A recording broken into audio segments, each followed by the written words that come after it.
ഈ ഓണം മൈ മൊബൈലിനോടൊപ്പം my Onam my മൊബൈലിൽ ഇനി ഓഫറുകളുടെ ഓണക്കാലം. പർച്ചേസ് ചെയ്യുന്ന പുതിയ ഫോണുകൾക്കും യൂസ്ഡ് ഫോണുകൾക്കും ഉറപ്പായ സ്ക്രാച്ച് ആൻഡ് വിൻ സമ്മാനങ്ങൾ, gold coin, cycle, table fan, mixie, iron box തുടങ്ങി ഒട്ടനേകം സമ്മാനങ്ങൾ. ഒപ്പം 24 മാസം വരെ നോ കോസ്റ്റ് EMI സൗകര്യവും.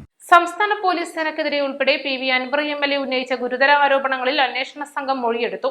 സംസ്ഥാന പോലീസ് മേധാവിയുടെ മേൽനോട്ടത്തിലുള്ള പ്രത്യേക അന്വേഷണ സംഘവും തൃശൂർ റേഞ്ച് DIGയുമായ തോംസൺ ജോസ് മലപ്പുറത്തെത്തിയാണ് MLAയുടെ വിശദമായ മൊഴി രേഖപ്പെടുത്തിയത്. രാവിലെ 11 മണിക്ക് ശേഷം മലപ്പുറത്തെ സർക്കാർ ആദ്യ മന്ദിരത്തിലെത്തിയാണ് അന്വേഷണ സംഘം മൊഴിയെടുപ്പ് തുടങ്ങിയത്. മുഖ്യമന്ത്രിക്ക് നൽകിയ പരാതിയിലെ ഉള്ളടക്കത്തെ സംബന്ധിച്ചാണ് പ്രധാനമായും അന്വേഷണ സംഘം MLAയോട് ചോദിച്ചറിഞ്ഞതെന്നാണ് സൂചന. ഈ മാസം 2-ാം തീയതിയാണ് ആരോപണങ്ങളുമായി ബന്ധപ്പെട്ട് PV അൻവർ MLA മുഖ്യമന്ത്രിയെ നേരിൽ കണ്ട് പരാതി നൽകിയത്. ഇതിനുശേഷമാണ് ADGP MR അജിത് കുമാറിനെതിരെ ഉൾപ്പെടെ ഉയർന്ന ആരോപണങ്ങൾ അന്വേഷിക്കാൻ സർക്കാർ പ്രത്യേക അന്വേഷണ സംഘത്തെ നിയോഗിച്ചത്. ഗുരുതര ചട്ടലംഘനം നടത്തിയതിന് പിന്നാലെ ആരോപണ വിധേയരിൽ ഒരാളായ SPS സുജിത് ദാസിനെ കഴിഞ്ഞ ദിവസം സസ്പെൻഡ് ചെയ്തിരുന്നു. കഴിയിലുള്ള എല്ലാ തെളിവുകളും അന്വേഷണ സംഘത്തിന് നൽകുമെന്ന് മൊഴി നൽകാനെത്തിയ PV അൻവർ MLA മാധ്യമങ്ങളോട് പ്രതികരിച്ചിരുന്നു. പോലീസ് ആവശ്യപ്പെടുന്ന തെളിവുകളെല്ലാം നൽകും. ഇന്നലെ രാത്രി പൊതുജനങ്ങൾക്ക് പരാതികൾ അയക്കുവാനായി പുറത്തുവിട്ട വാട്സാപ്പ് നമ്പറിലേക്ക് 200ഓളം പരാതികൾ ലഭിച്ചെന്നും MLA പറഞ്ഞു. അതാത് സ്ഥലങ്ങളിലെ പാർട്ടി പ്രവർത്തകരുമായി ബന്ധപ്പെട്ടാണ് ലഭിക്കുന്ന പരാതികൾ സ്ഥിരീകരിക്കുക. കഴമ്പുണ്ടെന്ന് ബോധ്യപ്പെട്ടാൽ മുഖ്യമന്ത്രിക്ക് കൈമാറുമെന്നും PV അൻവർ MLA പറഞ്ഞു. ഞാൻ മുഖ്യമന്ത്രിക്ക് കൊടുത്ത പരാതി നിങ്ങൾക്ക് സ്വാഭാവികമായിട്ടും മുഖ്യമന്ത്രി DGPക്ക് കൈമാറിയ പരാതിയാണ്. ആ പരാതിയുമായി ബന്ധപ്പെട്ട വിഷയങ്ങളായിരിക്കും ആധികാരികമായിട്ട് പറയാനുണ്ട്. അതിന് കുറെ തെളിവുകൾ ഹാജരാക്കും MLA. അത് പറ്റാവുന്ന തെളിവുകൾ കൊടുക്കും. പോലീസ് അന്വേഷിക്കേണ്ട തെളിവുകളെ കുറിച്ച് അദ്ദേഹത്തിന് പറഞ്ഞു കൊടുക്കും. അത് സത്യസന്ധമായി അന്വേഷിക്കും എന്ന് തന്നെയാണ്. കൂടുതൽ തെളിവുകളൊന്നും കിട്ടിയിട്ടുണ്ടോ? അത് കിട്ടിക്കൊണ്ടേയിരിക്കുകയാണ്. ഒരു ദിവസം 2 ദിവസം കൊണ്ട് ഏകദേശം ഒരു 150-200 ഡീറ്റെയിൽസ് പരിശോധിക്കാൻ പൂർണ്ണമായി പരിശോധിക്കാൻ കഴിഞ്ഞിട്ടില്ല. ADGP MR Ajith Kumar RSS നേതാവിനെ കണ്ടത് പ്രതിപക്ഷ നേതാവ് VD സതീഷിന് വേണ്ടിയാണ്. എന്നിട്ട് അത് പിണറായിയുടെ മേൽ ചാർത്തുകയാണ്. പുനർജനി കേസിൽ നിന്നും രക്ഷപ്പെടുകയാണ് സതീഷിന്റെ ലക്ഷ്യം. പുനർജനി കേസിൽ ED അന്വേഷണത്തിന് തയ്യാറാണെന്ന് എഴുതി നൽകാൻ VD സതീശൻ തയ്യാറുണ്ടോ എന്നും അൻവർ ചോദിച്ചു. MR അജിത് കുമാർ RSSന്റെ നേതാവുമായിട്ട് തൃശ്ശൂരിൽ കണ്ടു എന്ന് സ്പെഷ്യൽ ബ്രാഞ്ച് അന്വേഷിച്ച് റിപ്പോർട്ട് എടുത്തപ്പോൾ അദ്ദേഹം സമ്മതിച്ചു. പ്രതിപക്ഷ നേതാവ് എന്താ പറഞ്ഞത്? ഇങ്ങനെ കൂടിക്കാഴ്ച നടത്തിയിട്ടുണ്ട്. എപ്പോഴാണ് പറഞ്ഞത്? 22-ാം തീയതി രാവിലെ അടിയന്തര പത്രസമ്മേളനം വിളിച്ച് 11:30 മണിക്ക്. അദ്ദേഹം എന്താ പറഞ്ഞത്? MR അജിത് കുമാർ RSS നേതാവിനെ കണ്ടു, പിണറായി വിജയന്റെ ദൂതനായി പോയി തൃശ്ശൂർ പൂരം കലക്കാനും സീറ്റുണ്ടാക്കി കൊടുക്കാനുമുള്ള ആ ഗൂഢാലോചനയുടെ ഭാഗമാണ് അല്ലേ പറഞ്ഞിട്ടുണ്ടല്ലോ.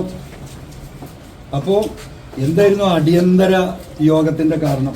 വളരെ പെട്ടെന്ന് വരണമെന്നുള്ള പത്രക്കാരോട് പറഞ്ഞു. ഓടിക്കളിച്ച പത്രക്കാർ പലരും എത്തിയത്. അതിന്റെ കാരണം അദ്ദേഹത്തിന് ഇത് വെളിപ്പെടുത്താൻ അദ്ദേഹം നിർബന്ധിതനാകുന്നതിന്റെ തൊട്ട് മുമ്പ് ആ വിവരം എനിക്ക് കിട്ടിയിരുന്നു. അത് ഞാൻ വെളിപ്പെടുത്തും. എൻ്റെ കയ്യിൽ കിട്ടിയ വിവരം അജിത് കുമാറിന്റെ സൈബർ സംഘം അറിഞ്ഞു ഈ മെസ്സേജ്. അപ്പോഴാണ് അടിയന്തരമായിട്ട് ഇങ്ങനെ സമ്മേളനം നടത്താൻ ഇവർ തമ്മിൽ കൂടിയാലോചന നടക്കുന്നത്. എന്താ കാരണം? പുനർജനി കേസിൽ ED അന്വേഷണം വന്നു കഴിഞ്ഞാൽ പ്രതിപക്ഷ നേതാവ് ആ കേസിൽ കുരുങ്ങുമെന്ന് എനിക്കും നിങ്ങൾക്കും ഈ നാട്ടിൽ ജനങ്ങൾക്കൊക്കെ അറിയാം. ബർമിംഗ്ഹാമിൽ പോയി പിരിവ് നടത്തിയെന്ന് അദ്ദേഹം പറഞ്ഞ വീഡിയോസ് ഉണ്ട്. ഇതൊക്കെ വളരെ കൃത്യമായ തെളിവാണ്. അപ്പോൾ ഈ 11:30 മണിക്ക് അദ്ദേഹം ഈ പത്രസമ്മേളനം എനിക്ക് 10:30 മണിക്ക് കിട്ടിയിട്ടുണ്ട്. ഞാനതിൻ്റെ വെരിഫൈ ചെയ്തിട്ട് പറയാൻ നിൽക്കുകയാണ്. അപ്പം ഞാൻ പറഞ്ഞാൽ ഇതെല്ലാം കറക്റ്റായും. അപ്പോൾ അതുകൊണ്ട് 11:30 മണിക്കാണ് അദ്ദേഹം അത് പറയുന്നത്. 11 മണിക്ക് ശേഷം കൃത്യമായ സമയം നിങ്ങൾ TV പരിശോധിച്ചിട്ടാണ്. അപ്പോൾ അതിന് ഞാനിങ്ങനെ പറയല്ലേ. അപ്പം ഞാൻ ആവർത്തിച്ച് പറഞ്ഞിട്ടുള്ളതാണ്. പ്രതിപക്ഷ നേതാവിന് RSSുമായി ബന്ധമുണ്ട്, അജിത് കുമാറുമായി ബന്ധമുണ്ട്. കേരളത്തിൽ RSSുമായി ചേർന്നുകൊണ്ട് LDFനെ ഒരുപാട് പണികൾ അവർ പണിതിട്ടുണ്ട്. അപ്പോൾ RSSന്റെ സഹായത്തോടു കൂടിയാണ് കോൺഗ്രസിലെ ഒരു വിഭാഗം പ്രവർത്തിക്കുന്നത് ഞാൻ ആവർത്തിച്ച് പറഞ്ഞിട്ടുണ്ട്. 14 വിഷയങ്ങളാണ് PV അൻവർ MLA മുഖ്യമന്ത്രിക്ക് നൽകിയ പരാതിയിൽ ഉന്നയിച്ചിട്ടുള്ളത്.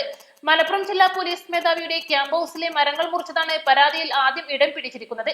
നവംബർ 30-ന് ഏറനാട് മണ്ഡലത്തിൽ നടന്ന നവകേരള സദസ്സിൽ യൂട്യൂബറും സഹായിയും നടത്തിയ പ്രശ്നമാണ് കത്തിൽ രണ്ടാമതായി ചൂണ്ടിക്കാണിക്കുന്നത്. മറുനാടൻ മലയാളി എന്ന യൂട്യൂബ് ചാനലിനെതിരെയുള്ള വിഷയം മൂന്നാമതായും തൃശൂർ പൂരത്തോടനുബന്ധിച്ച് നടന്ന സംഭവങ്ങൾ നാലാമതായും പരാതിയിൽ ഉൾപ്പെടുത്തിയിട്ടുണ്ട്. ADGPയുടെ നേതൃത്വത്തിൽ മുഖ്യമന്ത്രി ഉൾപ്പെടെയുള്ള ഉന്നത നേതാക്കളുടെ ഫോൺ ചോർത്തുന്നതാണ് അഞ്ചാമതായി പറയുന്നത്. ആറാമത് സോളാർ കേസുമായി ബന്ധപ്പെട്ട പോലീസ് ഇടപെടലും ഏഴാമത് കരിപ്പൂർ സ്വർണ്ണക്കടത്തിലെ പോലീസ് ബന്ധവുമാണ്. എട്ടാമത് ADGP കവടിയാർ കൊട്ടാരത്തിന് സമീപത്തെ സ്ഥലം വാങ്ങിയതും ഒൻപതാമത് ADGPയുടെയും ബന്ധപ്പെട്ടവരുടെയും ഇടപാടുകളിൽ അന്വേഷണം എന്നതുമാണ്. പത്താമത് മുൻ മലപ്പുറം SP-യുടെ പണമിടപാട് സംബന്ധിച്ചും 11ാമത് താനൂർ കസ്റ്റഡി മരണവുമായി ബന്ധപ്പെട്ടുമാണ്. 12ാമത്തേത് എടവണ്ണയിലെ റിദാൻ ബാസിൽ കൊലപാതകത്തെക്കുറിച്ചും 13ാമത് മുൻ SP-യുടെ സ്വർണ്ണക്കടത്തിൽ അന്വേഷണം വേണമെന്നുമുള്ളതാണ്. കോഴിക്കോട്ടെ വ്യവസായി മുഹമ്മദ് ആട്ടൂരിൽ എന്ന മാമിയുടെ തിരോധാനവുമായി ബന്ധപ്പെട്ടാണ് അവസാന വിഷയം. PV അൻവർ MLA ഉയർത്തിയ ആരോപണങ്ങളിൽ പ്രധാനപ്പെട്ട ഒന്നാണ് ADGP MR അജിത് കുമാറും RSSുമായുള്ള ബന്ധം. RSSന്റെ ഉന്നത നേതാവുമായി കൂടിക്കാഴ്ച നടത്തിയെന്ന് ADGP തന്നെ സമ്മതിച്ച സാഹചര്യത്തിൽ സർക്കാരിന്റെ അടുത്ത നടപടി എന്തായിരിക്കുമെന്ന് ഉറ്റുനോക്കുകയാണ് രാഷ്ട്രീയ കേരളം. East live, Malappuram.